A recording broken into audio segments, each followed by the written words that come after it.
श्रीपञ्चमुख हनुमत्हृदयम् श्रीगणेशाय नमः।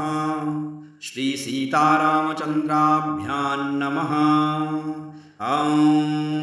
अस्य श्रीपञ्चवक्त्रहनुमत्हृदयस्तोत्रमन्त्रस्य भगवान् श्रीरामचन्द्र ऋषिः अनुष्टुप्छन्दः श्रीपञ्चवक्त्रहनुमान् देवता बीजं रुद्रमूर्तये इति शक्तिः स्वाहा कीलकं श्रीपञ्चवक्त्रहनुमद्देवता प्रसादसिद्ध्यर्थे जपे विनियोगः।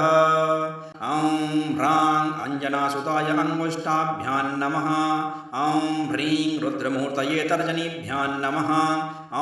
ह्रूं वायुपुत्राय मध्यमाभ्यां नमः। ह्रैं अग्निगर्भाय अनामिकाभ्यां नमः। ह्रौं रामदूताय कनिष्ठिकाभ्यां नमः। ह्रः पञ्चवक्त्रहनुमते करतलकरपृष्ठाभ्यां नमः। ह्रां अञ्जनासुताय हृदयाय नमः। ह्रीं रुद्रमूर्तये शिरसे स्वाहा। ह्रूं वायुपुत्राय शिखायै वषट्। ह्रैं अग्निगर्भाय कवचाय हुं। ह्रौं रामदूताय नेत्रत्रयाय वौषट्। ह्रः पञ्चवक्त्रहनुमते अस्त्राय फट्। भूर्भुवस्वरोमिति दिग्बन्धः। ध्यानम् ध्यायद्वालदिवाकरद्युतिनिभं देवारिदर्पापहं देवेन्द्रप्रमुखैः प्रशस्तयशसं देदीप्यमानं रुचा सुग्रीवादिसमस्तवानरयुतं सुव्यक्ततत्त्वप्रियं संरक्तारुणलोचनं पवनजं पीताम्बरालङ्कृतम्। नमो वायुपुत्राय पञ्चवक्त्राय ते नमः।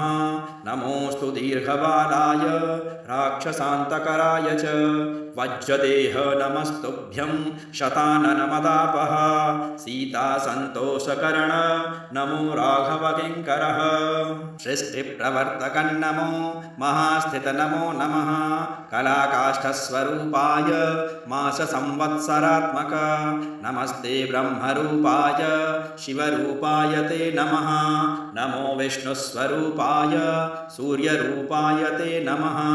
नमो वह्निस्वरूपाय नमो गगनचारिणे सर्वरम्भावनचर अशोकवननाशक नमो कैलासनिलय मलयाचलसंश्रय नमो रावणनाशाय इन्द्रजिद्वधकारिणे महादेवात्मक नमो नमो वायुतनूद्भव नमः सुग्रीवसचिव सीतासन्तोषकारण समुद्रोल्लङ्घन नमो सौमित्रे प्राणदायक महावीर नमस्तुभ्यं दीर्घबाहो नमो नमः दीर्घबाल नमस्तुभ्यं वज्रदेह नमो नमः छायाग्रहहर नमो वरसौम्यमुखे क्षण सर्वदेव सुसंसेव्य मुनिसङ्घ नमस्कृत अर्जुनध्वज संवास कृष्णार्जुन सुपूजित धर्मार्थकाममोक्षाख्य पुरुषार्थ प्रवर्तक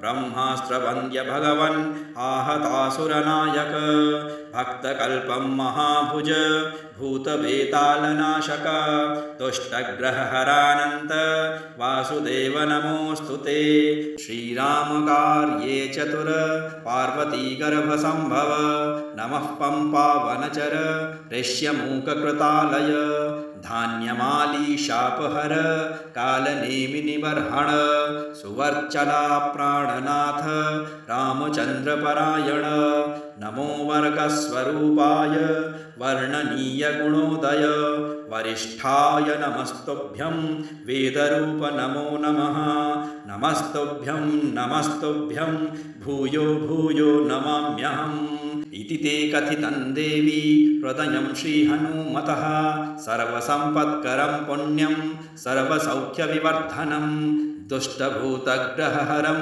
क्षायापस्मारनाशनं यस्त्वात्मनियमो भक्त्या वायुसूनोः सुमङ्गलं हृदयं पठते नित्यं स ब्रह्मसदृशो भवेत् अजप्तं हृदयं य इमं मन्त्रं जपति मानवः स दुःखं शीघ्रमाप्नोति मन्त्रसिद्धिर्न जायते सत्यं सत्यं पुनः सत्यं मन्त्रसिद्धिकरं परं इत्थञ्च कथितं पूर्वं साम्बेन स्वप्रियां प्रति महर्षेर्गौतमात् पूर्वं मया प्राप्तमिदं मुने तन्मया प्रहितं सर्वं शिष्यवात्सल्यकारणात् इति श्रीपराशरसंहितान्तर्गते श्रीपराशरमैत्रेयसंवादे श्रीपञ्चमुखहनुमत्हृदयस्तोत्रं सम्पूर्णं श्रीहनुमदार्पणमस्तु। ओम्।